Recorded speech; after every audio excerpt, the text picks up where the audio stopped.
Hello friends, നിങ്ങളൊരു സ്റ്റോക്കിൽ invest ചെയ്യാൻ വാങ്ങിക്കാൻ സമയത്ത് അത് ആ സ്റ്റോക്ക് വാങ്ങിക്കുന്നത് എപ്പോഴും അഗ്രസീവ് ആയിരിക്കണം, എപ്പോഴും നിങ്ങൾ ആ സ്റ്റോക്കിൻ്റെ റിസ്ക് വളരെ ലോ ആയിരിക്കണം എന്നും കൂടി ആലോചിക്കണം.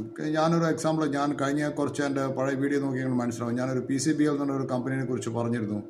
അത് ഞാൻ പറയുന്ന സമയത്ത് സംഭവം അറൗണ്ട് 300 റുപ്പീസ് ഉണ്ടായതുള്ളൂ. ഇന്നിപ്പോൾ ചെയ്യുന്നത് ഓൾമോസ്റ്റ് 414 റുപ്പീസാണ്. ഈ സ്റ്റോക്ക് കഴിഞ്ഞ വർഷം ചെയ്ത് ഓൾമോസ്റ്റ് 167 ആയിരുന്നു കഴിഞ്ഞ വർഷം ചെയ്തത്.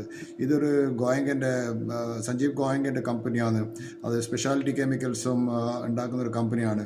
ഇത് നല്ലൊരു കമ്പനിയായിട്ട് എനിക്ക് തോന്നുന്നത്. It is doing very well and valuation wise എനിക്ക് വളരെ കംഫർട്ടബിളാണ് ഈ കമ്പനീൻ്റെ. ഓപ്പറേറ്റിംഗ് പ്രോഫിറ്റ് ഗ്രോത്ത് തന്നെ 58.7% ഉണ്ട്.